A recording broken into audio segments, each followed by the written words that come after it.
दोस्तों, आप सभी प्यारे मसीह भाई बहनों को मेरी तरफ से फिर से एक बार जय मसीह की। दोस्तों, आप लोगों ने इस चैनल पर बहुत बड़ी-बड़ी गवाहियाँ सुनी होंगी, लेकिन जो गवाही मैं आज आप लोग सामने शेयर करने वाला हूँ, ये उन सभी गवाहियों से बहुत ही बड़ी और बहुत ही अद्भुत होने जा रहा है। और मैं सभी से कहना चाहता हूँ, जितने मसीह पर विश्वास करने वाले लोग हैं, जो प्रभु यीशु मसीह के लोग हैं, उन सभी से मैं कहना चाहता हूँ कि इस गवाही को प्लीज़ आप लोग मिस ना करें, पूरा ज़रूर देखें। जैसा कि आप लोग देख पा रहे हैं दोस्तों, एक स्क्रीन पे एक वीडियो चल रहा है। आज इन्हीं सिस्टर की, इन्हीं लाचार बहन की गवाही को मैं आप लोग सामने शेयर करूँगा दोस्तों। सच में यह गवाही इतनी दुःख से भरी है, इतने बड़े-बड़े काम प्रभु यीशु मसीह ने बहन के जीवन में किए हैं कि शायद ही किसी के जीवन में किए हों। तो चलिए देर न करते हुए पहले सब लोग मिलकर इस गवाही को सुनते हैं। आखिर बहन के जीवन में कौन-सी समस्या थी? किस कारण इन्होंने प्रभु यीशु मसीह को अपनाया? प्रभु यीशु मसीह ने इनके जीवन में कौन-कौन से अद्भुत काम किए, वो सब कुछ आज इनके मुँह से इनकी गवाही को सुनेंगे।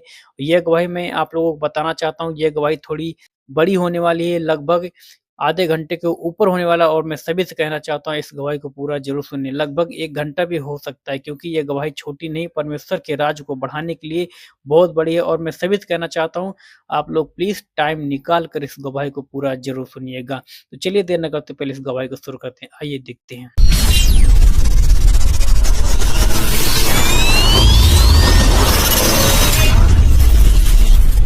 सबको जय मसीह की। मेरा नाम मंजू है। मैं आप सबके साथ अपनी गवाही शेयर करना चाहती हूँ। मैं दिल्ली शहर से हूँ, लेकिन मेरा जन्म हरिद्वार में हुआ है। और जब मैं बहुत छोटी थी तभी मम्मी पापा दिल्ली में आ गए थे। लेकिन मेरी गवाही यह है कि मैं एक अन्य ही जाति से हूँ। पूजा पाठ बहुत करती थी। हरिद्वार में जो कनखल में मंदिर है शिव जी का, वहां से हमारे पितरों का ये सब चीजें चली आ रही थी। मतलब कि हम ये सब चीजों में ही लगे रहते थे। लेकिन मेरा कहने का मतलब ये है कि हमें कभी निजात नहीं मिली। जैसे जैसे मैं बड़ी हुई, मेरी शादी हुई। मेरी शादी के बाद जब मैं छोटी थी तब तो मैं इन चीजों में इतना ध्यान नहीं देती थी। और जब मेरी शादी हो गई, और मेरी शादी हुई है शादरा आजाद नगर में, तो जो हम मेरी शादी होने के बाद मेरे जीवन में धीरे धीरे परेशानियां आती गई। मेरे को पता नहीं था मेरे पति ड्रिंक करते हैं, लेकिन जब शादी हुई तो पता चला वो ड्रिंक भी करते हैं। और घर में हम, मेरे अलावा 3 जेठानियां थी, जेठ हैं, बच्चे, सास ससुर सब थे। बड़ा पूरा परिवार था। मैं सबसे छोटी बहू थी, बहू हूँ यहाँ की। और लेकिन ना तो इनका काम इतना सही था, और थोड़ा ये गुस्से वाले, घर में सबसे ज्यादा गुस्सा भी करते थे। लेकिन फिर भी जैसे कैसे चल ही रहा था। लेकिन समय के बीतने के अनुसार ही हमारे जीवन में गरीबी तो थी ही थी। लड़ाई झगड़े भी होने लगे, शराब ये ज्यादा पीने लगे, काम वगैरह कुछ अच्छा था ही नहीं। मेरा पहला बच्चा जब गर्भ मेरा रहा तो वो भी खराब हो गया। और इस घर में मतलब यहाँ गुरु जी को मानते थे, गुरु जी के पास जाते थे। तो मेरी सास मुझको लेके वहां जाती थी। उन्होंने मेरे को बताया कि ऐसे ऐसे चौराहे पे पैर आने की वजह से ही बच्चा खराब हो गया है। तब से जीवन में पूजा पाठ कुछ ज्यादा ही शुरू हो गए। उनका उपाय करना, उपाय में शामिल होना, पूजा पाठ करना, ये सब कुछ लगा रहता था। कुछ महीने बाद फिर से मेरे गर्भ रहा, और मेरे बेटे को जन्म दिया। बहुत दिक्कत, बहुत परेशानियां आई, लेकिन हमारे हालात वही के वही थे। बहुत गरीबी के दिन देखे। पूजा पाठ भी करती थी, जो जो कहता था वो सब भी करती थी, लेकिन राहत नहीं मिलती थी। समय बीत रहा था। मेरा दूसरा बेटा होने से पहले मेरा बड़ा बेटा 5 साल का हुआ, और मैं अपने पति से चाहती थी कि वो अपनी नौकरी करे। मतलब जो वो काम करते हैं उस काम में कुछ बरकत नहीं है, बच्चे, अब दूसरी बार मतलब मैं गर्भवती हुई हूँ तो काम वो दूसरा कर ले, मैं ऐसे उनको बोलती थी। वो मेरे जेठ से मैंने खुद बात करी कि आप इनको अपने ऑफिस में काम पे रख लें, क्योंकि वो आर्किटेक्ट हैं, वो नक्शे बनाते थे। तो उन्होंने कहा ठीक है, और तू उसको मना ले, बात कर ले, तो मैं उसको जॉब पे रख लूंगा, मैं उसे काम सिखा दूंगा। कैसे कैसे करके मैंने इन्हें मनाया, लेकिन ये हमेशा ये कहते थे कि हमारे गुरुजी ने मेरे को इसी काम पे आशीष दी है मुझको, और मैं इसी काम में सफलता मुझे मिलेगी, मेरे को ये काम बदलने के लिए मत बोल। लेकिन मेरी जोर जबरदस्ती करने के बाद इन्होंने वो काम को छोड़ा और दूसरे काम की ओर इन्होंने ध्यान दिया। ये मेरे जेठ के साथ उनके ऑफिस में काम पे लग गए। लेकिन जब भी मैं प्रेग्नेंट हुई दोबारा से, उसी बीच में मैं बहुत बीमार रहने लगी। मतलब कि मेरे यूरिन में पस, और मैं कमजोर बहुत मैं रहने लगी। और 7वें महीने में मेरी तबीयत भी बिगड़ गई। डॉक्टर के पास गए तो उन्होंने कहा कि कहीं डिलीवरी ना हो जाए। तो ऐसे ही उन्होंने मेरा उपाय, वो उन्होंने दवाई वगैरह दी, ट्रीटमेंट किया, कुछ दिन मुझको अपने पास रखा। ऐसे कैसे करके समय बीत रहा था। दूसरे बच्चे की डिलीवरी हुई। डिलीवरी के बाद लेकिन मेरी जो बीमारी थी वो बढ़ती ही चली जा रही थी। बहुत ज्यादा दिक्कतें, दवाई, मतलब कि जो ये कमा रहे हैं उसका सबसे ज्यादा हिस्सा मेरी बीमारियों पे ही लग रहा था। और फिर उसके साथ परहेज, ये नहीं खाना, वो नहीं खाना, ये सब कुछ। फिर मेरा पूजा पाठ करना और बढ़ गया। मैं अपने लिए, मैं कभी जैसे किसी पंडित के पास चली जाती, गुरु जी से पूछती कि ये सब क्यों है, तो वो उन्होंने मेरा उपाय करते थे, मेरे लिए उपाय भी करते थे और साथ में मुझे बताते थे ये करो वो करो। सब कुछ करती थी। बहुत पूजा पाठ करने लग गई, बैठ के वो भगवानों की बुक पढ़ती रहती थी, उपवास रखने लग गई, बहुत कुछ करा। लेकिन मेरी जो तबीयत थी वो दिन ब दिन बिगड़ती जा रही थी। धीरे धीरे जब वो बीमारी मेरी बढ़ती गई, और एक डॉक्टर के पास, दूसरे डॉक्टर के पास, ऐसे हम जाते रहते थे, पता चला मेरी किडनियां में सूजन आ गई है, और बच्चेदानी में इन्फेक्शन हो गया है, यूरिन में इन्फेक्शन हो गया है, मेरे खून में इन्फेक्शन हो गया है। मतलब दवाइयां मैं जितनी खा रही थी उससे कुछ ठीक तो नहीं हो रही थी, लेकिन मेरी हालत दिन ब दिन बद से बदतर होती जा रही थी। ये भी परेशान रहते थे, 2 बच्चों को संभालना। तो मेरे को तो ऐसा ही लगता था कि मतलब हमारा जीवन यही है कि हम पूजा पाठ करेंगे या उपवास रखेंगे या जाप कराएंगे या मंदिरों में जाएंगे, मन्नत मांगेंगे तो सब कुछ ठीक हो जाएगा। तो वही चीज मेरे दिमाग में थी और मैं इन्हीं चीजों में लगी रहती थी कि मैं ठीक रहूं। मैं ऐसे भी सोचती थी कि मैं कैसी माँ हूँ कि मतलब मैं हमेशा बिस्तर पर ही पड़ी रहती हूँ, दवाइयाँ खाती रहती हूँ, मैं अपने बच्चों की भी देख रेख करने के लायक नहीं हूँ। ऐसे मेरे मन में बहुत ख्याल आते थे। और हमारे घर में लड़ाई झगड़ा भी हम मियाँ बीवी में बहुत रहने लगा था। हमारी दूरियां भी बन गई थी। वो घर में आते ही वो सोच के तो ये आते थे कि घर में मैं खुश रहूंगा अपने बच्चों के साथ, बीवी के साथ, लेकिन घर में घुसते ही उनका, वो खुद बताते कि मेरा मूड चेंज हो जाता था और वो मुझसे लड़ाई झगड़ा करने लग जाते थे। बच्चे भी डरे डरे रहते थे और फिर वो भी तो परेशान होते ही थे कि क्योंकि मैं बीमार भी बहुत रहती थी। मेरी सास मुझसे परेशान रहती थी कि ये कितनी बीमार रहती है और जितने ज्यादा पूजा पाठ करती है उतना ही ज्यादा बीमार रहती है।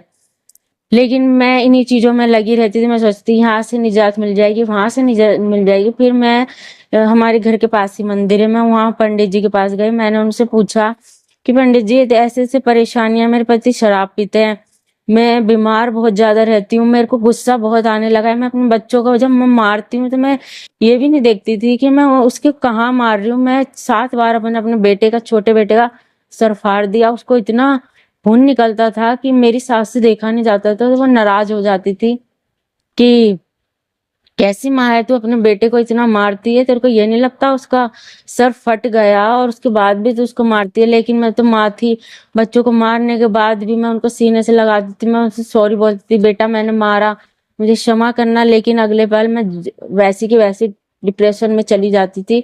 वो पंडित जी ने मेरे को सब बातें सुन के बोला कि तुम्हारे ऊपर 7.5 चल रही है। मैंने कहा ये कब खत्म होगी कि 7.5? मैं पहली बार सुना 7.5 के बारे में। उन्होंने मुझे बहुत सारे उपाय बताए, तेल चढ़ाने के लिए बोला, दिया जलाने के लिए, पता नहीं क्या-क्या उन्होंने बोला। और मैं कैसे-कैसे वो 7.5 साल बीत जाए, मैं इसी इंतजार में पूरे तन मन से उन पूजा पाठों को कर रही थी, उपाय को कर रही थी कि 7.5 साल हो जाएँगे तो मुझको इन चीज़ों से निजात मिल जाएगा। लेकिन जिस दिन मैं पूजा पाठ कर रही थी, मेरे घर के हालात उतने ज़्यादा बुरे होते जा रहे थे। घर में लड़ाइयाँ झगड़ा बढ़ता जा रहा था। मैं अपने पति पे शक भी करने लग गई। उस वज़ह से कलेश भी बहुत बढ़ गया। घर में सब लोग सोचते थे मैं कैसी बहू हूँ, मैं अपने पति पे शक करती हूँ, शांति से रहती नहीं हूँ, लड़ाई झगड़े होते हैं। वो मेरे को मारते भी थे, वो शराब भी ज़्यादा पीने लग गए। मतलब मैं ये सब देख के मैं फिर से पंडित के पास गई। मैंने कहा पंडित जी ऐसा-ऐसा क्यों हो रहा है? तो उन्होंने बोला कि शनि खराब है, ये सब कुछ होता है और तुम मतलब कि ये सब चीजें करते रहो, जैसे 7.5 ही खत्म हो जाएगी, सब कुछ ठीक हो जाएगा। मैंने कहा ठीक है। जब 7.5 साल हो गए और ये भुगतते भुगतते हालात इतने बुरे हो गए कि मैं ना डिप्रेशन में इतनी हो गई, इतनी कि मैं अब घर वालों से तो मेरी इतनी नफरत नहीं थी, लेकिन मैं अपने आप से ही नफरत करने लग गई। मेरे को अपना चेहरा शीशे में देखना बिल्कुल पसंद नहीं था। मैं ऐसे सोचती थी कि मैं सबसे ज़्यादा बुरी हूँ। मैं ना अपने बच्चों को खुश रख सकती, ना अपने पति को खुश रख सकती, ना ससुराल वालों को खुश रख सकती और मैं मेरे से बुरा इस दुनिया में कोई नहीं है। मैं किसी काम की नहीं हूँ। ऐसे-ऐसे सोच-सोच के मैं मतलब अपने आप से ही चिढ़ने लग गई और हर वक़्त रोती रहती थी, परेशान रहती थी। कैसे-कैसे करके 7.5 साल बीते, फिर पंडित जी के पास गई कि पंडित जी अब ऐसा क्यों हो रहा है? अब तो मैं अपने आप से भी चिढ़ने लग गई हूँ। तो उन्होंने कहा अब तुम पे ढैया लग गई है। मैंने अब ये कब खत्म होगी? तो उन्होंने बोला 2.5 साल बाद। ऐसे करके जब वो 2.5 साल भी बीत गए, मैं फिर उनके पास गई, पंडित जी अभी ये उससे भी बुरा हाल हो गए हैं मेरे, क्योंकि मेरा और मेरे पति का डिवोर्स होने तलक की नौबत आ गई थी। मेरे छोटे-छोटे बच्चे, मैं क्या करूँ, क्या ना करूँ? कैसे हालात बदलेंगे मेरे कुछ समझ नहीं आ रहा था। पंडित जी ने कहा अब तुम्हारा गिरे खराब चल रहे, मंगल, बुध ये वो सब खराब हो गए। मैंने कहा तो ये सब खराब हो गए, मैं इतने उपाय करती हूँ तो फिर कैसे ठीक होगा? उन्होंने कहा ये उपाय करो, वो उपाय करो, पूजा कराओ। उन्होंने पता नहीं कितने उपाय मुझे बताए, उनमें से मैं इतनी छोटी उम्र की और इतने उपाय करके मैं खुद भी थक गई थी। तो मैंने उनसे कहा मैं ये सब पूजा पाठ नहीं करा सकती, ना मेरे पास इतने पैसे हैं, क्योंकि वो जो मेरे हस्बैंड जो भी कमा के लाते थे इतना तो मेरी बीमारियों पे लग जाता था। फिर वो ड्रिंक करते थे, फिर वो कहीं न कहीं वो मेरे से थोड़ा छुपाते भी थे वो इन चीज़ों को, पैसे वगैरह को, क्योंकि उनको पता था कि घर के हालात ही इतने बुरे हैं। तो मैं ये करना भी नहीं चाहती थी। लेकिन फिर भी मैं उपवास रखना, व्रत रखना, इस माता के, उस माता के, कभी संतोषी माता के, शेरावाली माता के, मैं ये उपवास व्रत, फिर मैंने उसके बाद मैंने गणेश जी का जो अपने घर के अंदर रखते हैं 2 साल वो भी किया। लेकिन उस बीच में भी कुछ नहीं हुआ। फिर हम कलकत्ते गए कि शायद वहां से राहत मिल जाएगी, फिर भी कुछ नहीं हुआ। हालात इतने बुरे हो रहे, इतने ज्यादा बुरे। फिर मेरे पति ने मेरे को, घर में इतनी झगड़ा होने की वजह से 1 महीने के लिए मैं अपनी मम्मी के घर चली गई। डिवोर्स की नौबत आ गई और मैं परिक्रमा कालका जी पे जाकर परिक्रमा की, मेरा डिवोर्स ना हो, मेरे छोटे-छोटे बच्चे हैं। ऐसे मैं सोच कर मैंने घुटने-घुटने, लेट-लेट के मैंने परिक्रमा करी कि कैसे भी करके हमारा डिवोर्स ना हो। मेरे बच्चों को माँ-बाप का दोनों का प्रेम मिले, क्योंकि मैंने बहुत ऐसे लोगों को देखा है कि लड़ाई झगड़े की वजह से हम बच्चों के बारे में नहीं सोचते। तो ये मैं ऐसे सुनती थी, टीवी में देखती थी, तो मैं नहीं चाहती थी हमारा डिवोर्स हो। हम कैसे भी जिएँ, कैसे भी रहें, हमारे बच्चे हमारे साथ ही रहें। लेकिन मेरा परमेश्वर महान है, शायद क्योंकि वो वचन में लिखा है, वचन में लिखा है कि मैंने तुझे माँ के गर्भ से पढ़ने से पहले चुन लिया था। मैं उसके हाथों की रचना, उसने मुझे बनाया है। मेरे साथ जो हो रहा था वो सब कुछ देख रहे थे। ये मैंने मसीह में आके जाना और मेरे परमेश्वर ने मेरा डिवोर्स नहीं होने दिया। जब तो मैं ये सोचती थी कि हाँ मैंने परिक्रमा करी है ना, इस करके मेरा डिवोर्स नहीं हुआ। फिर उसके बाद बहुत सारे सुलह मशवरा करा के मेरी सुनी नहीं गई। मेरे को मेरे पति के साथ भेज दिया। कोई कुछ मेरे दिल की पूछने वाला, ना तो मेरे माँ बाप, ना मेरे मामा, ना मेरे बड़े जेठ, ना मेरे पति। बस उन्होंने कहा सारी बातों पे पानी डालो और तुम घर चलना चाहती हो। मैंने कहा हाँ। उन्होंने कहा चलो घर चलो।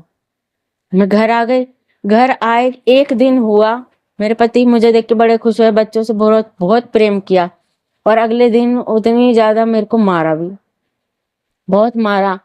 मैं इतनी ज्यादा परेशान कि अभी आए हुए मुझे एक ही घर में एक ही दिन तो हुआ है, मेरी ऐसी कौन सी गलती हुई, खाने के पीछे लड़ाई हुई थी। मैं मेरी सास मुझको नीचे लेके गई, उनको पता था कि मतलब एक दिन मुझे आने आए हुए हुआ है, इसने बेटे ने मेरी बहू को इतना मारा। वो मुझे नीचे ले गई, उन्होंने मुझे बहुत प्रेम किया।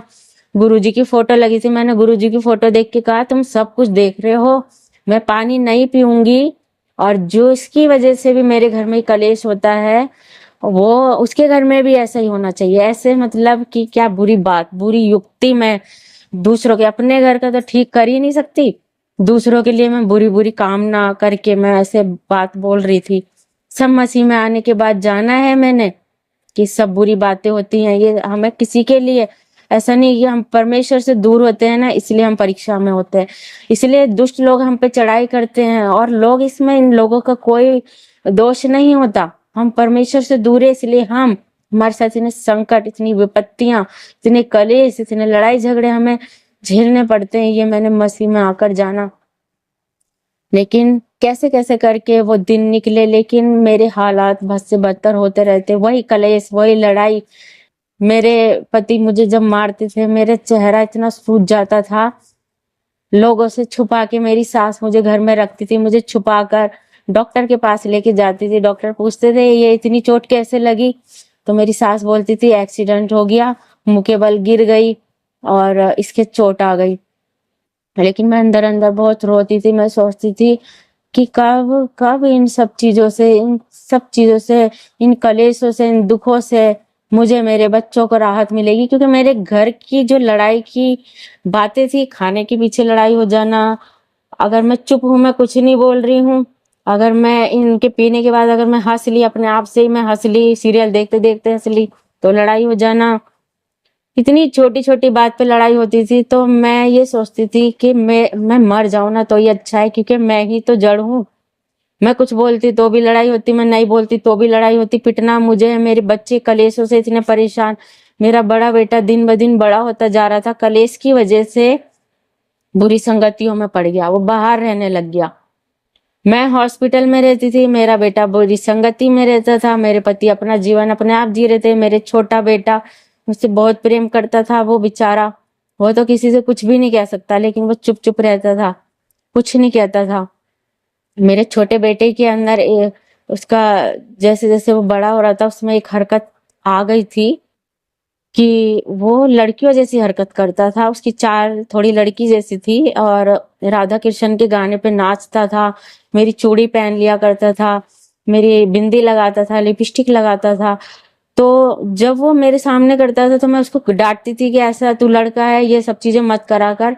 लेकिन घर के ही लोग उसको, जब जैसे रिश्तेदार आते हैं तो कहते थे बहुत अच्छा डांस करता है, उसका डांस करते, जब ये डांस करता था और वो लोग हंसते थे, तो मैं एक माँ हूँ, मेरे दिल पे क्या बीतती थी, मैं अपने आंसुओं का अंदर ही पी जाती थी। क्योंकि वो उसको नचा नचा के हंसते थे, उसकी वीडियो बनाते थे और रिश्तेदारों को दिखाते थे। लेकिन मैं कैसे, वो बड़े लोग हैं, बड़े रिश्ते हैं उनसे, मेरे मेरे जेठ हैं, मेरे जिठानी हैं, उस करके मैं उन्हें कुछ भी नहीं कह पाती थी। तो मैंने फिर पंडित के पास गई, मैंने पूछा कि मेरे बेटे में ऐसी बात क्यों है। तो उन्होंने बोला कि उसका चंद्र चंद्र ग्रहण में उसका जन्म हुआ है, उसका चंद्र खराब है, अपने बेटे से तुम्हें पूजा पाठ करानी होगी।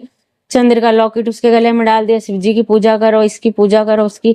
और वो छोटा सा बच्चा, वो कितनी पूजा करेगा, उसके बदले की वो पूजा पाठ मुझे करनी। मेरे पति के लिए वो शराब छोड़ दे, वो पूजा पाठ मुझे करनी। उनके पता चला उनकी भी 7.5 चली, वो पूजा पाठ मुझे करनी। बड़ा बेटा बुरी संगति में पड़ गया है, क्या बात है, पता चला उन्होंने बताया पंडित ने कि काल सर्प दोष है, उसके लिए पूजा पाठ करनी। मैं इन सब चीजों में ऐसी उलझ गई, इतनी उलझ गई, मैं मैं चाहती भी नहीं थी जीना और ना ही मैं ये चाहती थी उपाय करना, लेकिन फिर भी मुझको लगता था शायद ये पूजा पाठ ही करने से राहत मिल जाएगी। उसको उज्जैन जाना, लेकर जाना हुआ डॉक्टर, उन्होंने बोला पंडितों ने कि उज्जैन लेके जाओ ठीक हो जाएगा। उज्जैन लेके गए, इतना खर्चा किया, वहां पर 2 दिन रहे, 3 दिन रहे, पूजा पाठ कराए। जब हम वापस लौट के आए, मेरा बेटा और ज्यादा बुरी संगति में पड़ गया। वो जी पार्कों में ही रहता था। मैं हॉस्पिटल 10 दिन के लिए मुझको एडमिट कर लिया और 10 दिन तक मेरा बेटा मुझसे मिलने भी नहीं आया। घर पे मेरी सास रहती थी, घर संभालती थी। मेरी सास ने मुझको बताया कि प्रेम, मतलब मेरा बड़े बेटे का नाम प्रेम है, मेरी बिल्कुल भी मदद नहीं करता, बाहर घूमता रहता है। मंजू जब तू घर आए तो उसको डांटियो। मैंने कहा ठीक है मम्मी, मैं डांटूंगी। मेरी सास भी धीरे धीरे मेरे साथ मेरे उपाय भी वो करती थी, मेरा घर संभालती थी, बच्चों को संभालती थी। वो खुद भी परेशान थी। मेरे को पता था मेरी सास चाहे वो दिखाती नहीं, लेकिन कहीं ना कहीं उनके अंदर मेरे लिए प्रेम है। लेकिन आज मैं अगर माँ हूं, मेरे को भी किसी की इतनी ज्यादा सेवा करनी पड़ जाए तो मैं भी परेशान हो जाऊंगी, जाहिर सी बात है। मैं अपने पति से, मेरा पति मेरे लिए काम पे भी जा रहे हैं, हॉस्पिटल मिलने आ रहे हैं, घर पे आ रहे हैं, बच्चों को देख रहे हैं, फिर बस यही हमारा जीवन रह गया था। लड़ाई झगड़ा, हॉस्पिटल, उपाय करना, इधर भागना, कलकत्ते, किसी ने बताया कलकत्ते चले गए। मेरे जीवन में बीमारियां ऐसी आई कि पहले मैं बीमार रहती थी, फिर उसके बाद पहले मेरा नंबर लगता था बीमार पड़ने का, फिर मेरे बड़े बेटे का नंबर लगता था बीमार पड़ने का, फिर मेरा छोटा, और ये सिलसिला चलता रहता था। फिर मैं पंडित के पास गई कि पंडित अभी तक तो मैं बीमार पड़ती थी, अब तो मेरे बच्चे भी बीमार पड़ने लगे। मेरा बड़ा बेटा मुझको बोलता था कि मम्मी मेरे को एक परी नजर आती है, जब मैं उसका कहना मानता हूँ सब अच्छा होता है, जब मैं उसका कहना नहीं मानता मेरे साथ सब बुरा होता है। इसलिए मैं उस परी का कहना मानूंगा। मतलब कहने का मतलब था वो मेरा कहना नहीं मानेगा, वो परी का कहना मानेगा। ये सब चीजें जब मैंने उसके मुंह से सुनी, मेरे को बड़ा डर लगा। मैंने कहा ऐसा क्या हो गया कि इसको परी दिखती है। मैंने अपनी सास को भी बोला। मेरी सास मेरे को एक औरत है, उसके ऊपर कोई माता वाता आती थी, उसके पास लेके गए, उन्होंने 10 तरीके के उपाय बताए, उपाय करे, उस तब भी मेरा बेटा ठीक नहीं हुआ। वहां पर जाकर मैं इतनी रोई क्योंकि मुझे ऐसा लगता था कि जिस संघर्ष में जी रही, कोई मुझे गले से लगा ले और मैं कितना रोऊं। लेकिन मैं वहां जब मैं मंदिर में गई, मैं बड़ी रोने लगी। मैंने उनको अपने दिल की सारी बातें बताई। मुझे लग रहा था कि आज तो मेरी समस्याओं का समाधान हो जाएगा, मेरा बेटा ठीक हो जाएगा, मेरा पति ठीक हो जाएगा, मैं ठीक हो जाऊंगी। लेकिन ऐसा कुछ नहीं हुआ। फिर दूसरे पंडित के पास गए, उन्होंने बोला 35,000 रुपए लगेंगे और लगातार तुम्हारे घर के लिए, तुम्हारे बच्चों के लिए, तुम्हारी बीमारियों के लिए प्रार्थना होगी, और तुम्हारे पितृ रूठ गए हैं, तुम्हारी कुलदेवी रूठ गई है। तो मैंने कहा, अपने पति को मनाया, जबकि वो इन पूजा पाठ से तो सबसे ज्यादा घृणा करते थे। वो परेशान हो गए थे कि क्यों मैं इतनी उपाय करती हूँ, क्यों मैं इतनी पूजा पाठ करती हूँ। और वो मुझे बोलते थे कुछ नहीं होगा मंजू, मत करा कर। वो बिल्कुल पसंद नहीं करते थे, लेकिन फिर भी मैं उनको मना के, मैंने कैसे कैसे करके 35,000 वो पंडित को दिए कि मेरे बच्चे, अभी तक तो मैं बीमार थी ना, कि अब मेरे बच्चे भी बीमार पड़ने लग गए। मैं डिप्रेशन में इतनी हो गई थी कि मेरे को लाल रंग से डर लगने लगा, मुझे काले रंग से डर लगने लगा, गुलाबी रंग से डर लगता था, पीले रंग से डर लगता था, प्याज से, लहसुन से, हर चीज से मुझे डर लगता था। और जब मैं अपने बच्चों के वो उपाय करती थी ना बीमारी में, जब मैं वो उपाय करने के लिए घर से बाहर निकलती थी, लोग मुझे देखते थे, तब मेरा दिल टूट जाता था। मेरे को शर्म आती थी कि कैसे करके कब ये सब कुछ बंद होगा।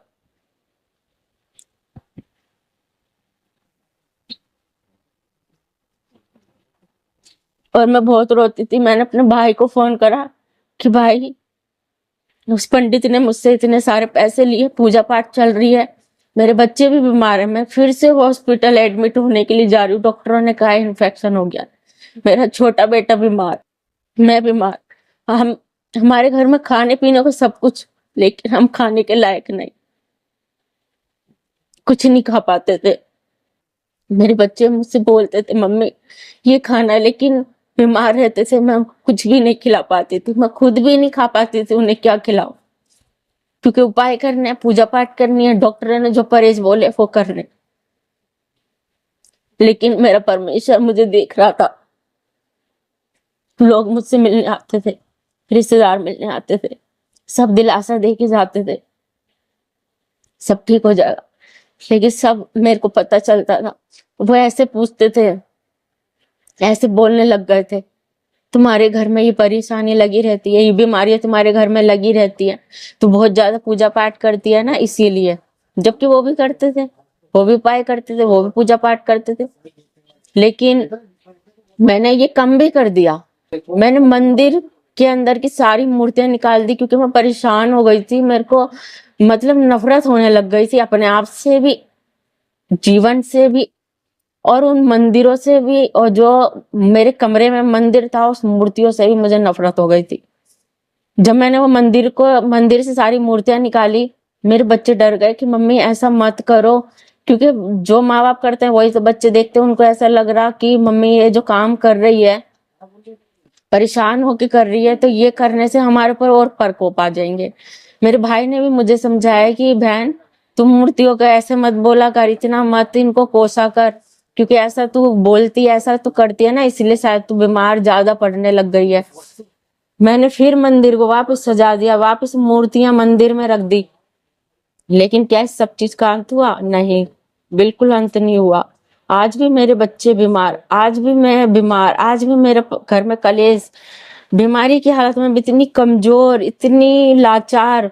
लेकिन फिर भी मेरे पति ने मेरे को जब मारा, उस दिन मैं बिल्कुल टूट गई। उन्होंने गुस्से में मुझको मारा, जब भी, उस दिन भी लड़ाई की बात नहीं थी। तब भी मैंने कुछ सोचा, मैंने कहा यही तो जीवन है, ऐसे ही जीना है, जी लेंगे, कोई नहीं, बच्चों के लिए जीना है ना, पीट पीट के जीऊं, रो के जीऊं, कैसे भी जीऊं, जीना है, जी लेंगे, कोई नहीं, जिस दिन हार जाऊंगी उस दिन मर जाऊंगी, ऐसे सोचने लगी। लेकिन ये सब चीजें मेरे को डिप्रेशन में डाल रही थी। मैं जब मेरे को मेरे पति कभी हरिद्वार लेके जाते थे, मैं गंगा देखती थी, तो मेरे को लगता था इससे गंगा में डूब जाऊं, मर जाऊं अपने बच्चों को लेके। ऐसा मेरे मन में बिल्कुल आता था कि हरिद्वार जाऊंगी तो सिर्फ मरने के लिए। लेकिन मेरा परमेश्वर शायद वो सब कुछ देख रहा था कि ऐसा कर लेगी, ऐसा कर लेगी, तो वो कहीं ना कहीं मेरे पैरों को रोक लेता था।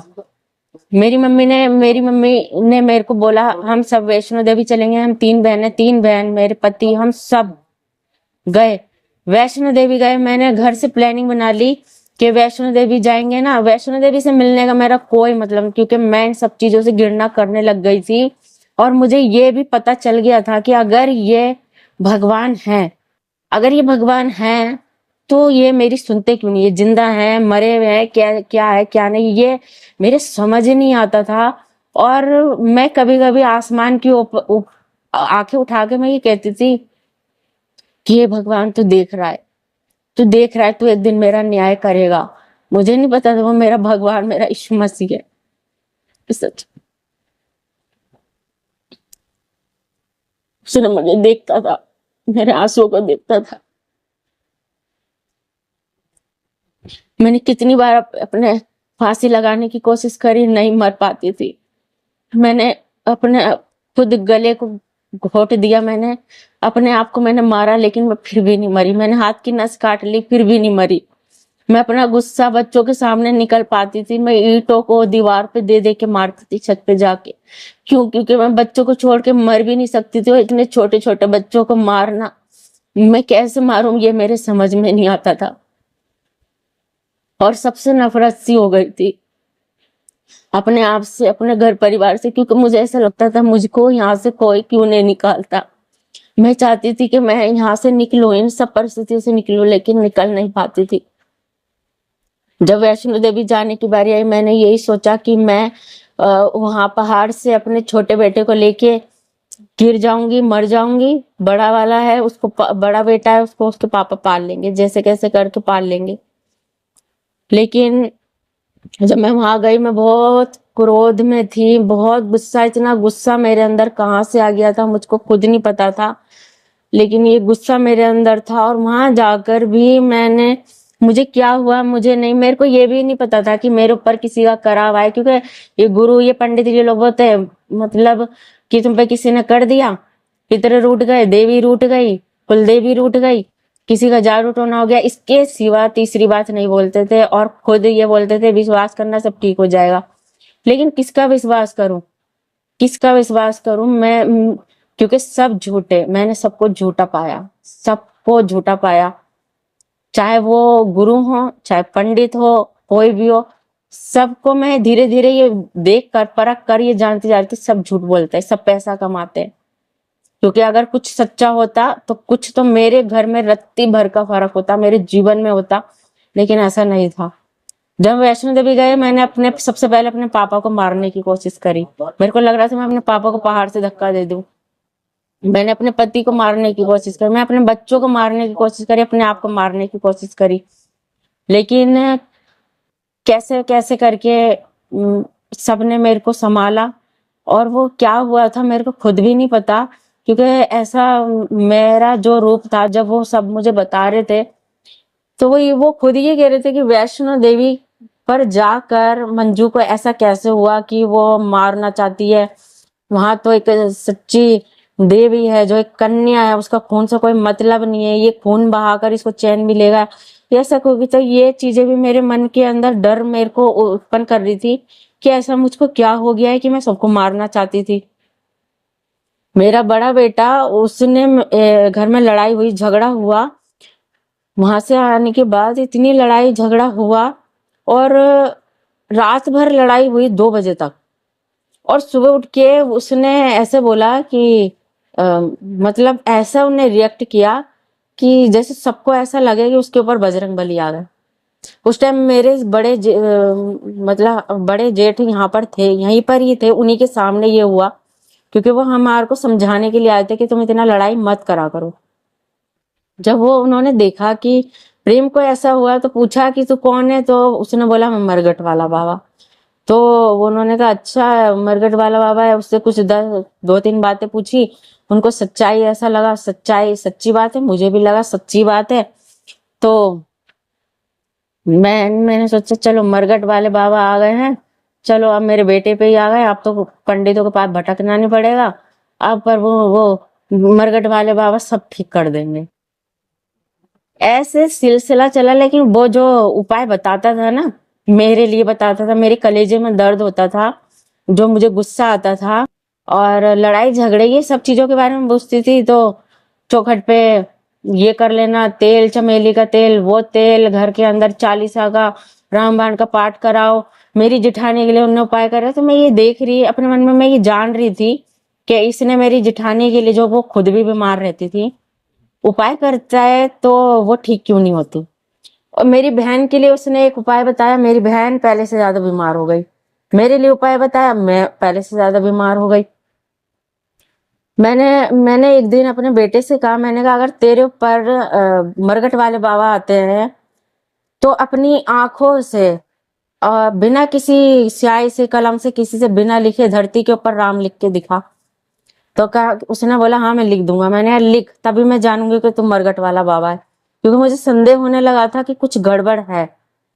जब वो कितनी देर तक धरती की ओर देखता रहा लेकिन राम नहीं लिख पाया, तो मैं समझ गई कि कुछ इसके साथ गड़बड़ है। फिर मैंने गुरुजी से पूछा, मैं गुरुजी के पास लेके गई। गुरुजी के पास का कोई जवाब नहीं, उनको ये भी पता नहीं चला कि इसके साथ क्या घटना घट गई है, या इस पे किसी ने कर दिया है, या किसी झपेटे में आ गया, उसको उनको कुछ भी पता नहीं चला। मैं वहां बैठ के ये सब नोटिस कर रही थी कि अगर ये गुरु है तो इन्हें पता नहीं चल रहा है कि मेरे बेटे के साथ क्या दिक्कत है। लेकिन मेरे पति लेके गए थे इसलिए मैं चली गई। कोई बात नहीं, मैं घर आ गई।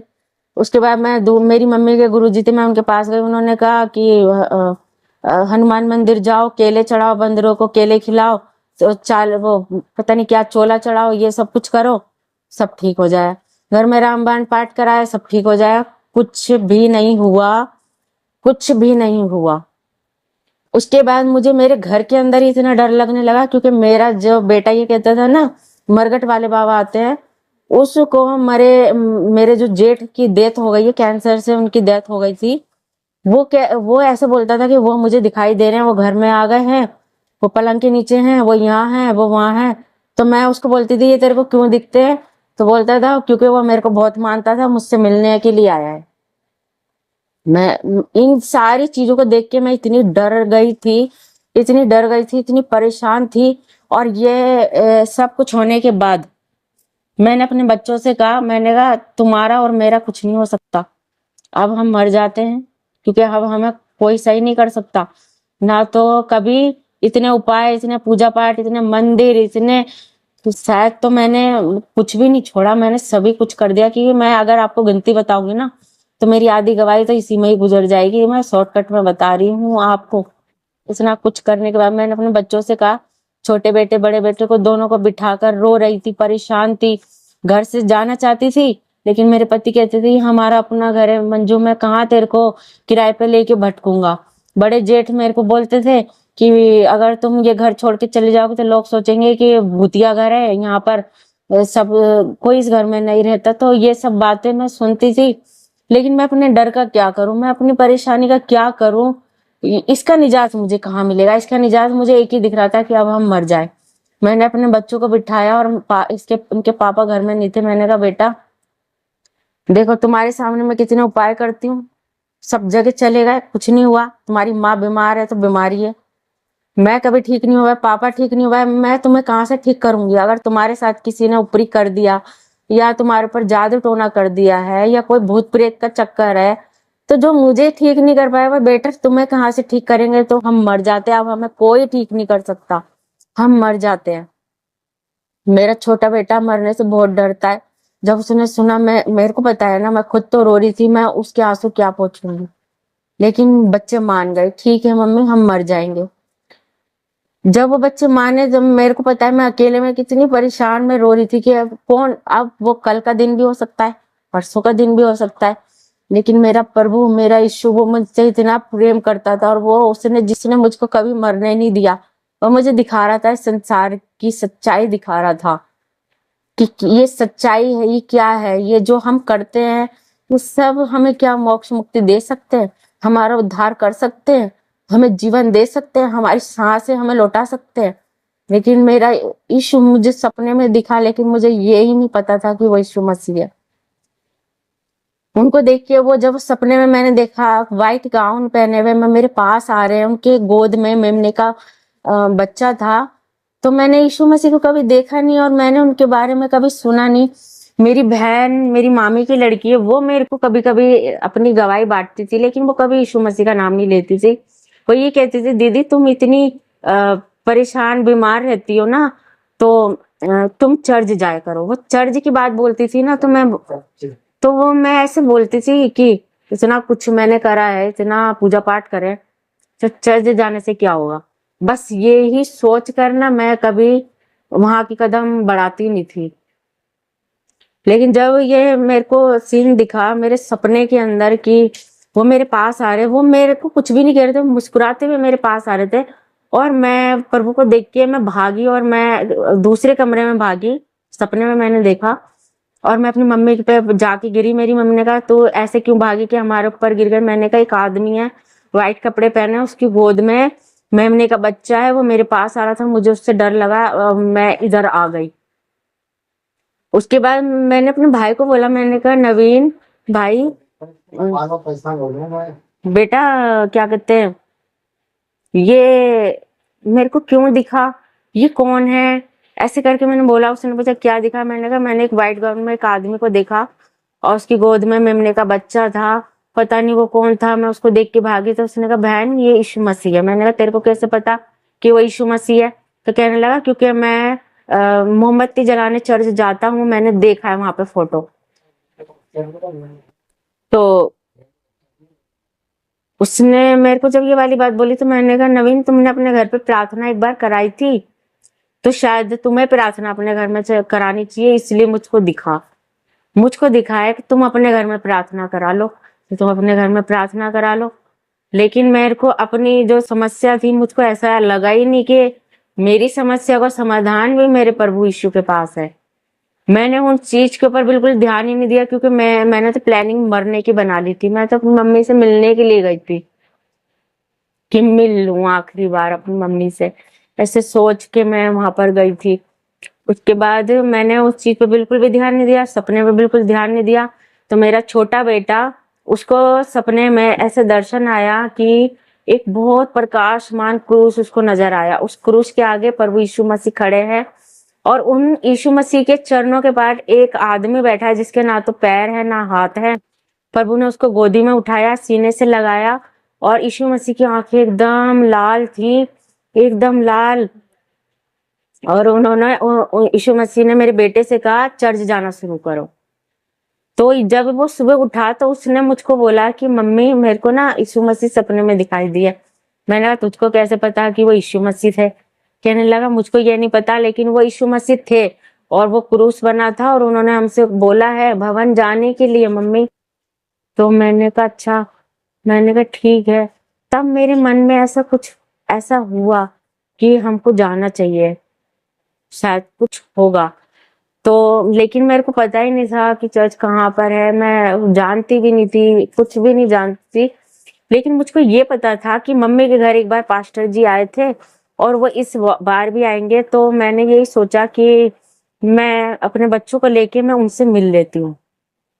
तो मैं अपने बच्चों को लेके मम्मी के घर गई और जब वो पास्टर जी घर में घुसे, जैसे ही उन्होंने एंटर किया तो उनको देखते ही मेरा सर इतना भारी हो गया और कि मैं अपनी आंखें भी नहीं खोल पा रही थी। मैं उनको देखते बाहर चली गई। जब मैं बाहर से फिर अंदर आई, मैंने उनको पानी भी दिया, लेकिन मैंने उनको खुद ही अपने आप ही बोल दिया कि पास्टर जी आप आए हैं ना।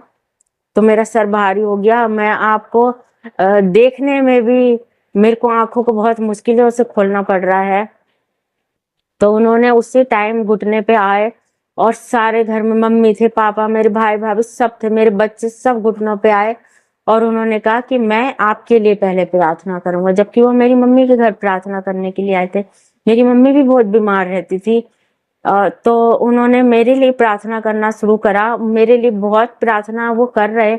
बाइबल में से जब वो वचन बोलते थे तो मुझको ऐसा लगता था मेरे अंदर से कोई चीज निकल गई। तो मैं पास्टर जी की ओर खींचती थी, मेरे को ऐसा लगता था मैं पास्टर जी को छू लूं।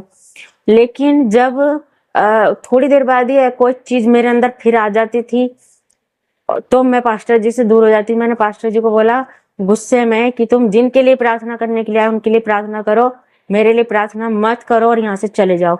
लेकिन पास्टर जी प्रार्थना मेरे लिए बोल रहे थे और वो मेरे को बोल रहे थे यीशु के लहू से, वो मेरे को कि मैं तेरे को यीशु के लहू से जलाता हूँ। और वो मेरे को पानी पे प्रार्थना कर करके मेरे को पिला रहे थे यीशु के। वो ऐसे बोल रहे थे कि यीशु ने तुम्हारे लिए बलिदान किया है, क्रूस पे उन्होंने जान दी है तेरे लिए, बेटी के लिए।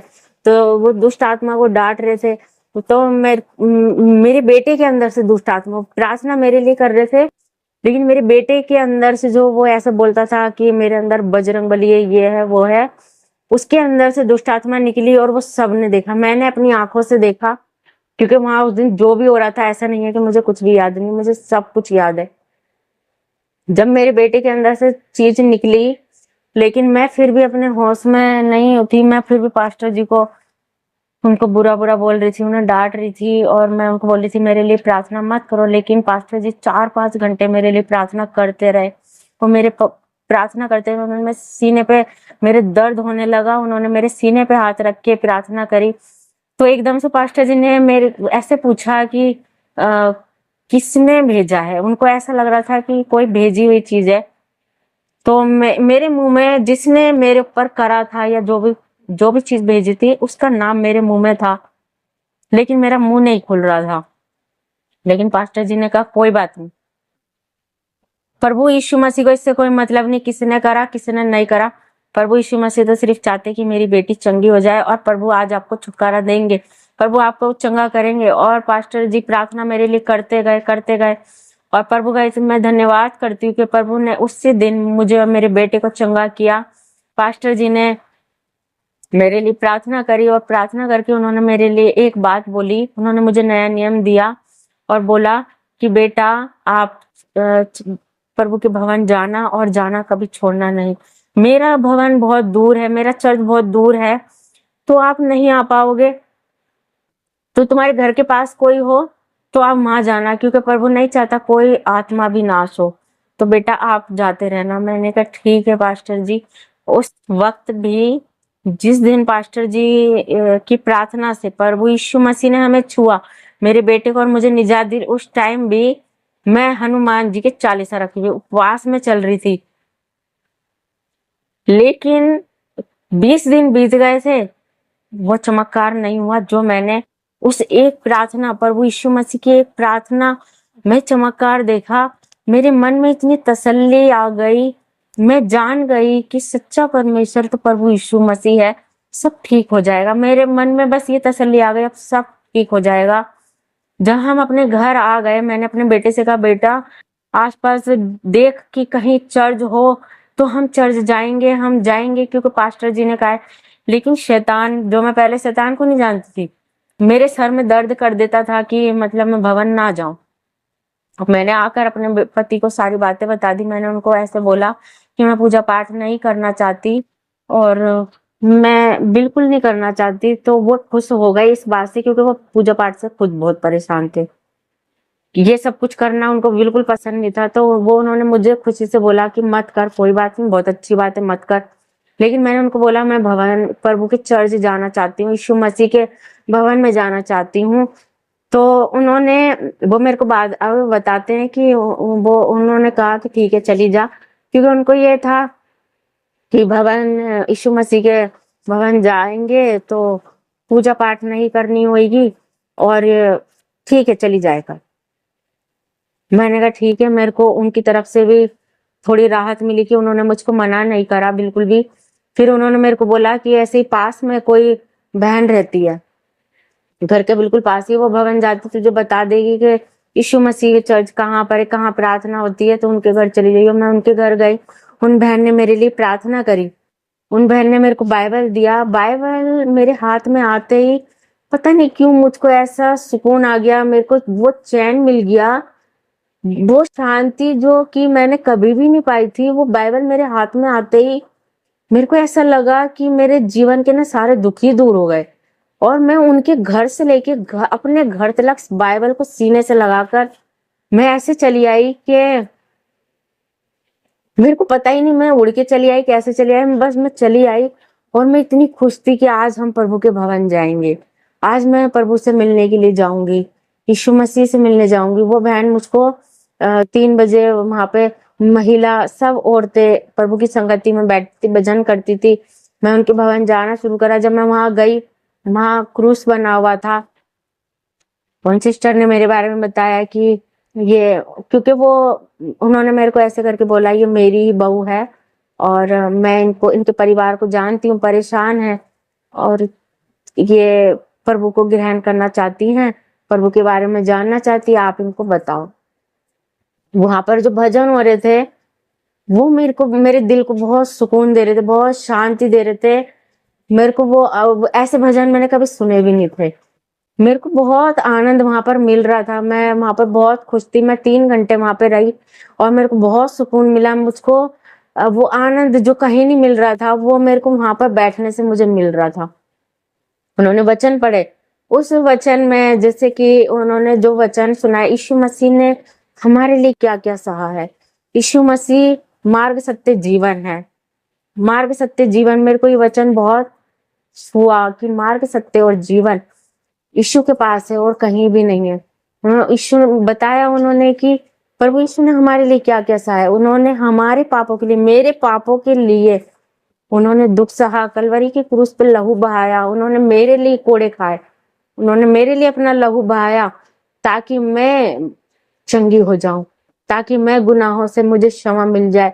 उन्होंने मेरे दंड को, मेरे कलेशों को, मेरे दुखों को, मेरी बीमारियों को अपने ऊपर लेकर वो कलवरी की क्रूस पे चढ़ गए, मेरा दुख उन्होंने सहा। ये बातें मुझको बहुत, मेरे मन को आनंद दे रही थी कि मेरे यीशु मसीह ने मेरे लिए इतना कुछ सहा और मैं इतना दुख देखकर भी मुझसे बर्दाश्त नहीं हो रहा था, लेकिन मेरे यीशु मसीह ने तो मेरे लिए क्या कुछ नहीं सहा। मैं वहां पर रोज जाने लगी। फिर तीसरा दिन था जब मैं वहां भवन गई, तो वहां पर एक गाना प्रभु का जब उन्होंने गाया, तो वो गाना सुनते सुनते मैं बहुत रोने लगी, मैं बहुत रोई।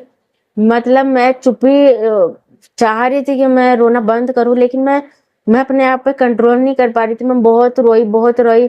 मेरे को बस इतनी आवाज़ आई कि वहाँ जो सिस्टर थी उन्होंने कहा कि इसको रोने दो, इसको कोई कुछ ना कहना, इसको रोने दो। जब मैं बहुत रोती रही, उसके बाद प्रार्थना हो गई, वचन हो गए, सब कुछ हो गया। मैं कितनी घंटे रोई मुझे ये भी नहीं पता। आखिर में सिस्टर ने मुझे बुलाया, उन्होंने कहा बेटा आप क्यों रो रहे थे? मैंने कहा मेरे को बस एक चीज बता दो कि यीशु मसीह मुझे छोड़ेंगे तो नहीं, क्योंकि मैं इस संसार में सबको देखा ना, सब छोड़ देते हैं ना, सब सब धोखा देते हैं। पंडितों पे विश्वास, वो कहते थे विश्वास करो सब ठीक हो जाएगा, गुरु कहते थे विश्वास करो सब ठीक हो जाएगा। जो भगवान की कथा कहानियां मैं पढ़ती थी, सुनती थी, मैं 40 साल पता नहीं मैंने क्या क्या ग्रंथ पढ़ डाले, दुर्गा चालीसा मैंने पढ़ डाला। तो मेरा बस ये था कि जो वचन वो बोलती थी, तो बस मैंने ये वाली बात उनसे पूछी कि यीशु मसीह मुझे छोड़ेंगे तो नहीं? उन्होंने कहा बेटा तू छोड़ देगी लेकिन यीशु मसीह कभी नहीं छोड़ेगा। क्योंकि उन्होंने वचन एक बोला जो मुझको बाइबल में जब मिला, जब मैं बाइबल पढ़ना शुरू हुई, क्योंकि पहले शुरू में मेरे को बाइबल नहीं समझ आती थी, लेकिन वो वचन मुझे खुद भी मिला कि दूध पीते बच्चे को माँ छोड़ सकती है, लेकिन हमारा प्रभु हमें कभी नहीं छोड़ता। और ये बात उतनी सच है क्योंकि आज कितनी माएँ ऐसी हैं कि बच्चे को जन्म देके ऐसे ही छोड़ के चली जाती हैं, पलट के भी नहीं देखती, कूड़े में फेंक देती हैं, कचरे में फेंक देती हैं। क्या यीशु मसीह का ये वचन सत्य नहीं? सत्य है। दूध पीते बच्चे को माँ छोड़ सकती है, लेकिन हमारा यीशु मसीह हमें कभी नहीं छोड़ता, ना हमें त्यागता। और उस दिन जब आंटी ने कहा कि प्रभु नहीं छोड़ेगा, मेरे मन के अंदर वो सुकून, वो चैन, वो शांति कहाँ से आ गई मैं नहीं समझ पाई। और मैं ऐसी हो गई, मैं मतलब वो फीलिंग ऐसा लग रहा था कि मुझको किसी से प्रेम हो गया है। जो प्रेम करते हैं वो जानते होंगे। मुझे मैं अकेले अकेले जो मैं पहले अकेले अकेले डिप्रेशन में रोती रहती थी अपनी परेशानियों से, अभी मैं अकेले अकेले मैं प्रभु से बात करती थी, मैं अकेले अकेले हंसती रहती थी। ऐसा लग रहा था मेरा घर ही स्वर्ग बन गया है, मेरे बच्चे ठीक हो गए, मेरा बड़ा बेटा बिल्कुल ठीक हो गया। मेरा छोटा बेटे के अंदर नाचने की, जो मैं बता रही थी कि वो नाचता था, लड़कियों जैसी हरकत करता था। एक दिन मैं सो रही थी भवन से आने के बाद, थोड़ी सी देर के लिए मैं सो गई, तो उसने नाचने की कोशिश करी, लेकिन यीशु मसीह की आवाज आई जो मैं भवन में सुनती थी कि यीशु मसीह बात करते हैं। लेकिन वो आवाज को मेरे बेटे, छोटे बेटे ने सुना, प्रभु की आवाज आई कि नाचना बंद कर। और मेरा बेटा डर गया कि आवाज कहाँ से है, और वो नाचना रुक गया। और वो ऐसा रुका कि वो जो उसके अंदर वो जो कमी थी प्रभु ने हमेशा के लिए दूर कर दी। ना वो चूड़ी पहनता था, ना लिपस्टिक लगाता, ना नाचता था, ना को बिल्कुल नाचना बंद हो गया, उसकी चाल बदल गई। ये क्या मैंने कोई उपाय करा? मैंने कोई उपाय नहीं करा। मैंने प्रार्थना करी, मैंने कोई प्रार्थना भी नहीं करी, क्योंकि उस वक्त तो मुझे प्रार्थना करनी भी नहीं आती थी। लेकिन ये मैं सो रही थी, मेरा बेटा नाच रहा था, और मेरे यीशु मसीह ने बस उसकी वो जो फिक्र करने वाला, प्रेम करने वाला, मेरा जीवन दाता, मेरा पालन और परमेश्वर, मेरा यीशु मसीह ने कहा कि नाचना बंद कर। उसी वक्त मेरा बेटा उस चीज से बिल्कुल चंगा हो गया, बिल्कुल चंगा हो गया, बिल्कुल ठीक हो गया। मैं प्रभु को बहुत धन्यवाद करती हूँ, लाखों करोड़ों बार धन्यवाद करती हूँ, क्योंकि मेरे मांगने से पहले उसने मुझे दिया। जो मैंने नहीं भी चाहा उससे भी बढ़कर उसने मुझे दिया। उसको पता था मेरी क्या क्या आवश्यकता है। उसने वो जो जिन बीमारियों से हम घिरे रहते थे, उन बीमारियों से मेरे बच्चों को, मुझको, मेरे दोनों बेटों को और मुझे राहत दिलाई। मेरे पति जो अभी इतना विश्वास नहीं करते थे, भवन भी नहीं जाते थे, मैं उनको बोलती थी कि आप भी भवन चलो, आप भी चला करो हमारे साथ। मैं जबरदस्ती नहीं करती थी, क्योंकि जब मैं वहां पर भवन के अंदर सुनती थी कि हम अपने आप से प्रभु के पास नहीं आते, प्रभु का अनुग्रह हम पर होता है, प्रभु हमें बुलाता है।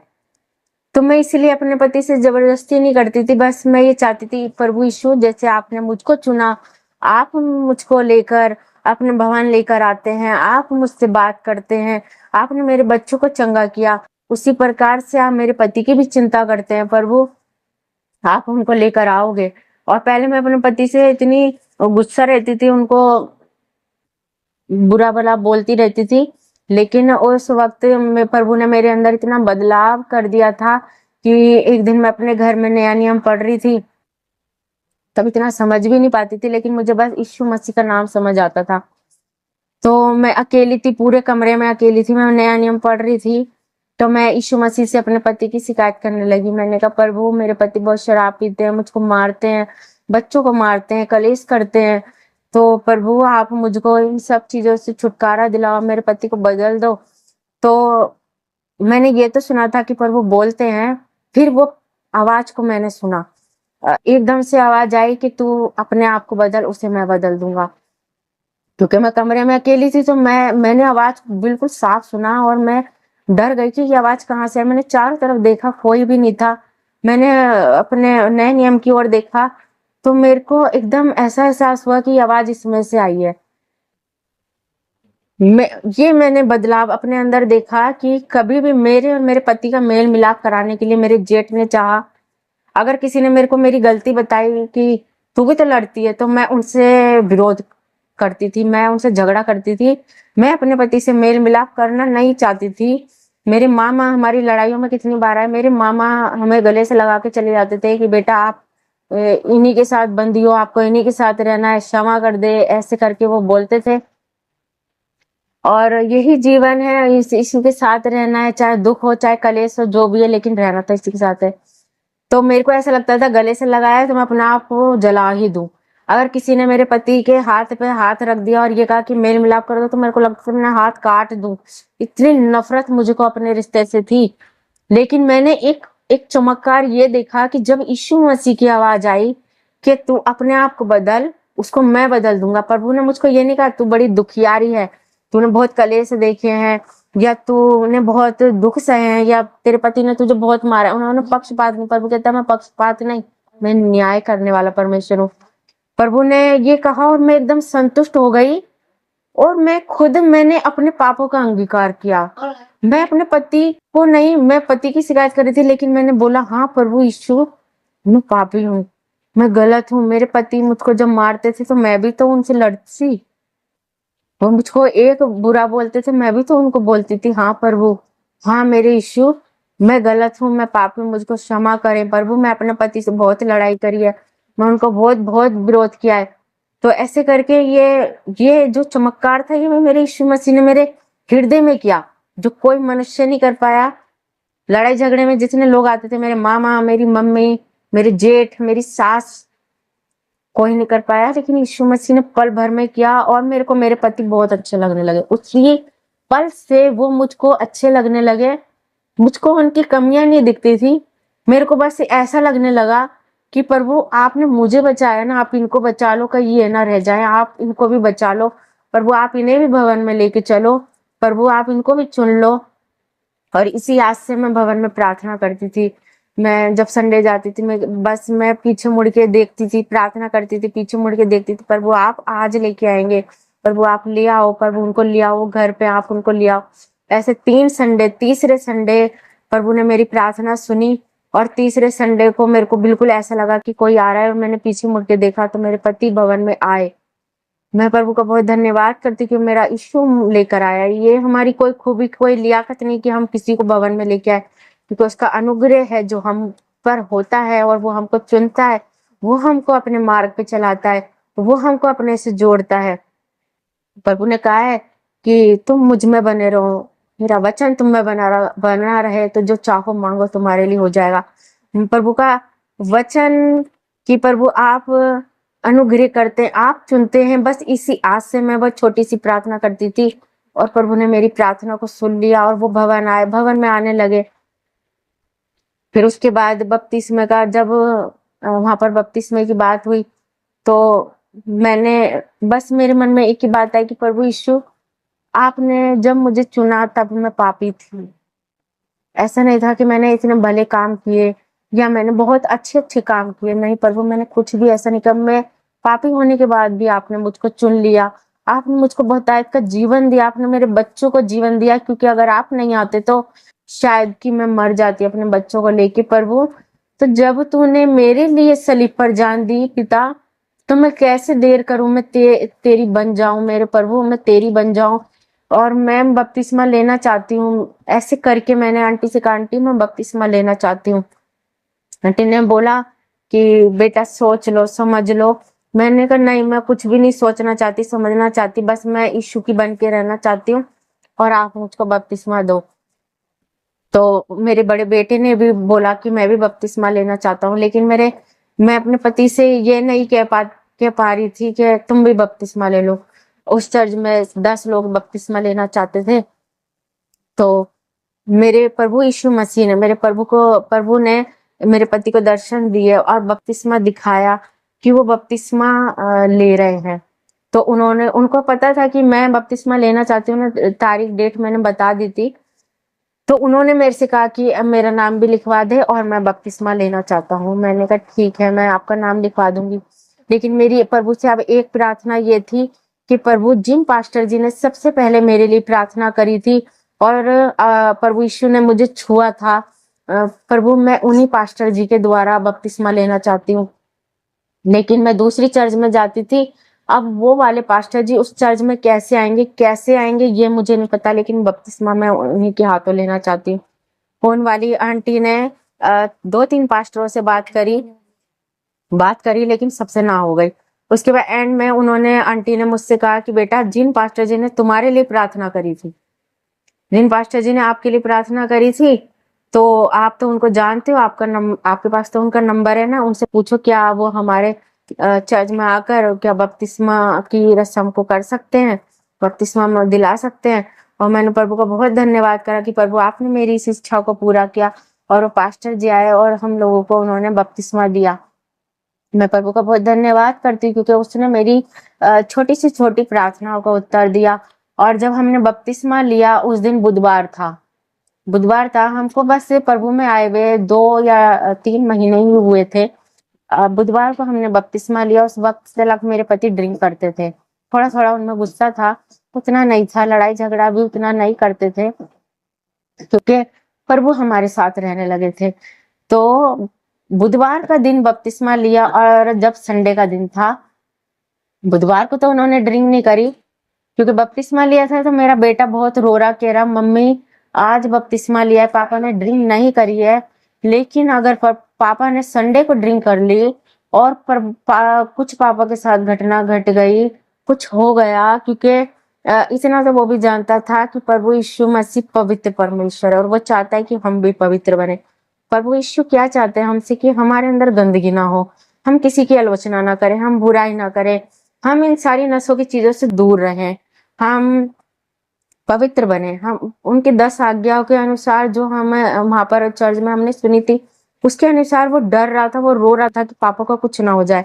लेकिन पता नहीं कहाँ से वो प्रभु ने मेरे अंदर विश्वास डाला था और प्रभु का विश्वास ही मेरे अंदर कार्य करा। मैंने कहा रो मत, कुछ नहीं होगा, प्रभु का अनुग्रह होगा, प्रभु का चमत्कार को देखेगा, तू भी देखेगा, मैं भी देखूंगी, पापा भी देखेंगे और रोने की जरूरत नहीं है। प्रभु ने हमारे सारे आंसू को पोंछ दिया, ये रो मत, क्योंकि अगर हम रोएंगे तो फिर ये अच्छी बात नहीं होगी बेटा, इसलिए तू रो मत। पापा को प्रभु यीशु कुछ नहीं होने देंगे। बुधवार को बपतिस्मा लिया, संडे का दिन आया और संडे को जब मैं अपनी मम्मी के घर थी, मेरे भाई के साथ मेरे हस्बैंड कहीं गए और जब वो वहां से आए तो मेरे को ये था कि कहीं लेके ना आ जाए, शराब लेकर ना आ जाए।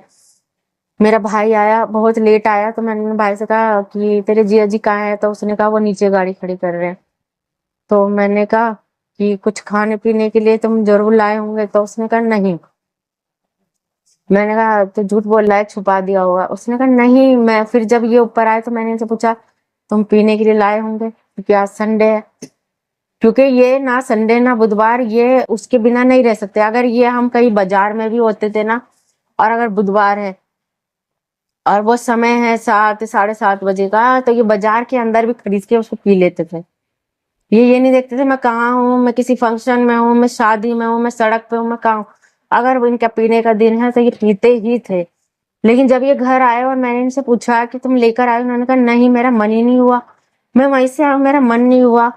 तो मैंने कहा नहीं, ये लाए ने छुपा दिया। तो जहां जहां ये लाके रखते थे मैंने सारे में ढूंढा, मैंने फ्रिज में ढूंढा, हर जगह ढूंढा, लेकिन मुझे नहीं मिली। उसके बाद में मैं आपको क्या बताऊं, मेरे परमेश्वर, मेरे प्रभु यीशु ने अद्भुत रीति से तीसरे दिन, 3 महीने के तीसरे दिन इनकी शराब बिल्कुल छुटा दी। बपतिस्मा बुधवार को, आज संडे को इन्होंने खुद बोला मेरा शराब पीने का मन नहीं हो रहा, मैं वहीं से आया हूँ, ठेके के पास से आऊँ, लेकिन मेरा मन नहीं है था बिल्कुल भी। और मैं प्रभु यीशु को बड़ा धन्यवाद करती हूँ कि आज हमें प्रभु में 2.5 साल हो गए हैं, और तब से लेके आज तक प्रभु का इतना अनुग्रह कि इन्होंने पीना छोड़ दिया, सिगरेट पीना छोड़ दिया, गाली देना छोड़ दिया, गुटखा खाते थे, तम्बाकू, पान, ये सब छोड़ दिया इन्होंने। छोड़ नहीं दिया क्योंकि हम इन चीजों को छोड़ ही नहीं सकते। मैंने दवाइयां भी देखी हैं, दवाइयों से भी नहीं छुड़ा। ये परमेश्वर का वो बड़ा अनुग्रह है, इसका वो अभिषेक है, क्योंकि प्रभु का वचन में लिखा है कि अभिषेक के कारण तेरा हर जुआ तोड़ दिया जाएगा। प्रभु ने इनके जीवन से हर उस बुरी बात को पलक झपकते दूर कर दिया। इनको किसी चीज के लिए संघर्ष नहीं करना पड़ा, परेशान नहीं हुए। और मेरी सास कहती थी कि कोई पीने वाला इंसान ना शराब नहीं छोड़ सकता, अगर वो शराब छोड़ेगा तो वो बीमार भी हो सकता है, कुछ भी हो सकता है। लेकिन मेरे प्रभु यीशु ने इनको बिल्कुल भला चंगा रखा और किसी भी चीज की ना तलब नहीं होने दी, और सारे नशे इनसे दूर हो गए। और मैं प्रभु का बहुत धन्यवाद करती हूँ कि आज मेरा छोटा बेटा प्रभु के अनुग्रह से बिल्कुल चंगा है। मेरा बड़ा बेटा पढ़ाई में निर्बुद्धि था, बिल्कुल पढ़ाई के अंदर उसका मन नहीं लगता था, और मैथ्स तो बिल्कुल भी वो सॉल्व नहीं कर सकता था। और आज वो 12वीं में है, 12वीं के तैयारी कर रहा है। लेकिन मेरा प्रभु का इतना धन्यवाद कि अद्भुत रीति से प्रभु ने उसको भी पढ़ाई में पास कराया। 10वीं के वो पेपर दे रहा था, तब प्रभु ने उसको सपने में दर्शन दिए। एक प्रभु के जन सपने में आए, उन्होंने कहा कि जो भी मतलब जो बच्चे प्रभु को मानते हैं, मैं अपनी तरफ से उन्हें 2 अंक देना चाहता हूँ। सपने में उसको ऐसा दर्शन दिया, और उसने विश्वास किया कि वो प्रभु हैं, और प्रभु मेरे को वो 2 अंक से ही मुझको पास कराएंगे, क्योंकि वो खुद जानता था कि वो पढ़ाई में उतने अच्छे से वो मैथ नहीं कर पाता है। और जब उसका रिजल्ट आया और जब रिजल्ट देखा, तो बिल्कुल 2 अंक से वो मैथ में पास था। अगर वो 2 अंक नहीं होते ना, तो वो 10वीं में फेल हो जाता। और मैं प्रभु का बहुत धन्यवाद करती थी, 10वीं प्रभु ने उसको पास कराई। 11वीं के अंदर भी वो बहुत ज्यादा परेशान था, वो कि मैं कैसे करूंगा, ऐसे करके वो सोचता था। प्रभु ने उसको क्या कहते हैं, सपने में दर्शन दिया। प्रभु ने उसको दिखाया उसके प्रिंसिपल के रूप में कि जो तैयारी मैथ की तूने करी है, ऐसे करके प्रभु ने बोला कि जो तैयारी मैथ की तूने कर ली है, बस उसी की ही तैयारी आगे कर, और कोई अन्य सवाल नहीं, उन्हीं को ही बार बार रिपीट करना है, उन्हीं को ही याद करना है, उसी में से ही पेपरों में आएंगे। और मैं प्रभु का बहुत धन्यवाद करती हूँ कि ये दर्शन भी प्रभु की ओर से बिल्कुल हुआ। प्रभु ने उतने अच्छे नंबर से उसको 11वीं में अच्छे नंबर से पास किया कि अपनी क्लास में वो दूसरे नंबर पे, एक निर्बुद्धि बेटा जो बिल्कुल मैथ में कमजोर, वीक, और वो बताता है कि मैंने अभी तक 9वीं तक की, प्रभु में आने से पहले जितनी भी क्लास से अगर मैंने पास की है तो वो मैंने चीटिंग कर करके की है, क्योंकि मैथ मुझे समझ नहीं आती थी। लेकिन मैं प्रभु का बहुत धन्यवाद करती, बिना चीटिंग के प्रभु ने अद्भुत रीति से उसको 10वीं और 11वीं में अच्छा रिजल्ट से प्रभु ने उसको पास किया। प्रभु का मैं बहुत धन्यवाद करती हूँ कि वो मेरे मांगने से पहले वो मेरी हर एक इच्छा को पूरा करता है। आज मेरे अंदर जितनी भी बीमारियां थी, मेरी किडनी में परेशानी थी, मेरा लीवर में दिक्कत थी, मेरे यूरिन में पस थी, मेरी बच्चेदानी खराब थी, प्रभु ने इन सारी बीमारियों से मुझे निजात दिलाई। प्रभु ने अपने बहुमूल्य लहू से, पवित्र लहू से मेरे लहू को चंगाई दी। जो मेरे खून में इन्फेक्शन था, जिस वजह से मैं बार बार बीमार पड़ती थी, आज मैं बिल्कुल भली चंगी हूँ। बिल्कुल दुर्बल थी मैं, कुछ खड़ी भी होती थी मुझे चक्कर आते थे, बहुत बीमार रहती थी। मेरी गली मोहल्ले में भी लोग मेरी सास को रोक रोक के बोलते थे कि क्या बात है, तुम्हारी बहू इतनी बीमार रहती है, जब देखो हॉस्पिटल में ही पड़ी रहती है। तो मेरी सास भी पता, वो बहुत शर्मिंदगी उनको होती थी, वो बहुत दुखी होती थी। लेकिन आज मेरी सास चाहे प्रभु में नहीं है, लेकिन वो प्रभु का बहुत धन्यवाद करती हैं। वो कहती हैं कि तुम खुश हो तो मैं खुश हूँ कि प्रभु ने तुम्हारे जीवन में इतने बड़े-बड़े कार्य किए हैं। मेरी सास चाहे प्रभु में नहीं है, लेकिन वो प्रभु का बहुत धन्यवाद करती हैं और वो खुश हैं कि हम प्रभु के हाथों में हैं। मैं प्रभु का धन्यवाद करती हूँ क्योंकि प्रभु जिस प्रकार प्रभु ने हमें बचाया, हमें छुड़ाया, तो वो जो हमारे और प्रियजन रह गए हैं, मेरे घर में मेरी जेठानी है, मेरे जेठ हैं, प्रभु उनके जीवन में भी अद्भुत रीति से कार्य करेंगे, उनको भी बदलेंगे क्योंकि ये हम नहीं कर सकते, हम सिर्फ गवाही बांट सकते हैं। लेकिन मेरा यीशु का अनुग्रह होगा तो वो जरूर उनको भी छुटकारा देगा। आज मेरे पति, मेरे बच्चे, मैं बहुत खुश हूँ प्रभु में और मैं आपका धन्यवाद करती हूँ कि आपने मेरी गवाही सुनी और विश्वास किया। प्रभु आपको भी बहुत-बहुत आशीष दे कि आपने इस गवाही पे विश्वास किया क्योंकि मैं यही चाहती हूँ कि आप प्रभु पे विश्वास करें, इस गवाही पे विश्वास करें क्योंकि मेरा यीशु जिंदा खुदा है, सच्चा परमेश्वर है, जीवित परमेश्वर है। तो हमारे प्यारे मसीह भाई बहनों, आप लोगों ने इस प्यारी सी गवाही को सुना और देखा कि यह गवाही कितनी बड़ी थी और कितने दुखों से भरी थी। दोस्तों, यह गवाही सच में बहुत बड़ी थी और इस गवाही से जो मेरा विश्वास है ना, पूरी तरह से हिल गया। पूरी तरह से मेरा विश्वास इतना स्ट्रांग हुआ है परमेश्वर पर कि मैं क्या बताऊं दोस्तों। और मैं आशा करता हूं जब भी आप लोग भी इस गवाही को सुने होंगे तो आपका भी विश्वास प्रभु यीशु मसीह में पहले से कई गुना अधिक बढ़ा होगा, कई गुना अधिक मजबूत हुआ जरूर हुआ होगा। क्योंकि दोस्तों, यह गवाही कोई गवाही नहीं बल्कि इतनी बड़ी सामर्थ्य, इतनी बड़ी चंगाई प्रभु यीशु मसीह ने बहन के जीवन में दी है कि शायद ही किसी के जीवन में ऐसा हुआ हो।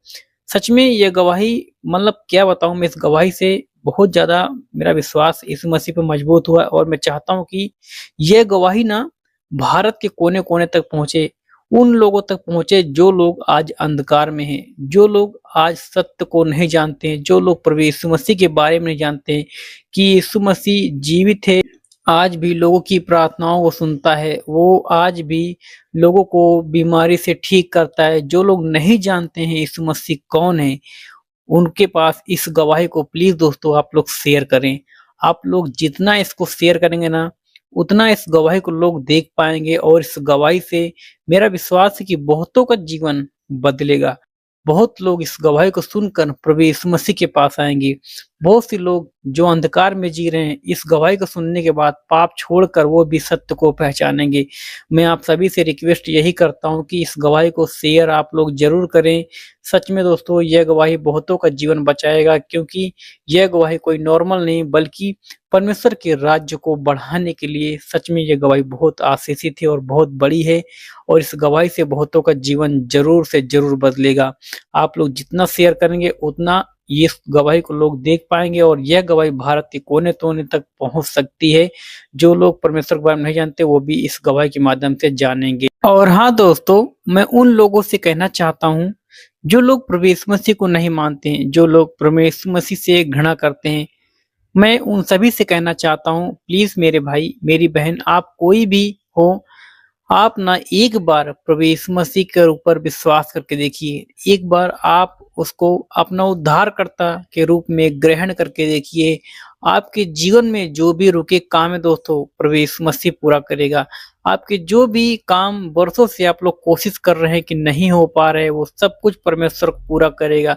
पहले आप परमेश्वर के राज्य को खोज करें, पहले आप परमेश्वर को अपना उद्धारकर्ता ग्रहण करें, परमेश्वर के वचन को पढ़े, परमेश्वर के वचन पर चले। वो सच में आपकी जिंदगी को बदल कर रख देगा क्योंकि वो कोई मुर्दा परमेश्वर नहीं बल्कि जिंदा परमेश्वर है। वो आज भी जीवित है और आज भी वो लोगों की प्रार्थनाओं को उत्तर देता है, लोगों के जीवन में बड़े-बड़े काम करता है, लोगों के जीवन को पूरी तरह से बदल कर रख देता है।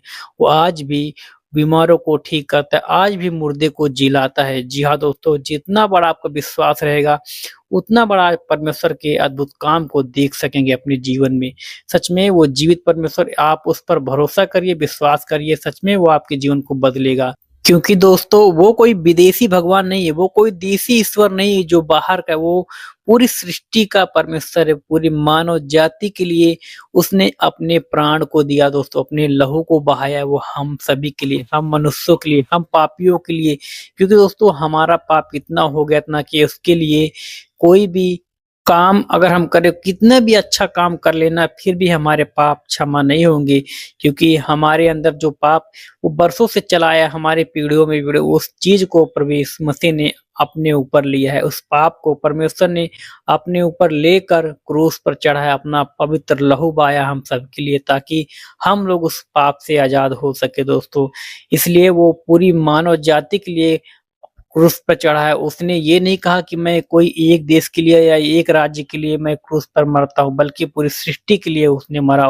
और वचन भी कहता दोस्तों कि परमेश्वर ने जगत से ऐसा प्रेम किया है कि उसने अपना इकलौता पुत्र यानी प्रभु यीशु मसीह को दे दिया, ताकि जो कोई ऐसा हिंदू, मुस्लिम, सिख, ईसाई ऐसा कोई भी नहीं दोस्तों, जो कोई भी व्यक्ति जो कोई उस पर विश्वास करे वो अनंत जीवन पाए, वो नाश न हो परंतु अनंत जीवन पाए। वो अनंत जीवन के लिए क्रूस पर चढ़ा है, वो अनंत जीवन देने के लिए क्रूस पर चढ़ा है, ताकि लोग नाश न हो, उसके राज्य में प्रवेश कर पाए। क्योंकि दोस्तों स्वर्ग में और इस धरती पर कोई दूसरा नाम नहीं है जिसके कारण हम मनुष्य से उद्धार पा सकते हैं।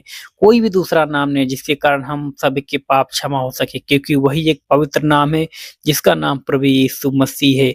उसके नाम में ही हमें चंगाई मिलती है, उसके नाम से, उसके कोड़े खाने से हमें छुटकारा, चंगाई, जो भी हमारे अंदर बीमारी, जो भी हमारे अंदर समस्या, वो सब कुछ प्रभु यीशु मसीह अपने ऊपर लेकर क्रूस पर चढ़ा है दोस्तों। तो एक बार आप लोग प्लीज विश्वास करिए, उसके वचन पर विश्वास करिए, बाइबल को एक बार पढ़ के देखिए, सच में वो आपके जीवन को बदलेगा, ना कि आपके धर्म को। वो आपकी जिंदगी को पूरा बदल देगा, आपकी सोच को बदल देगा दोस्तों।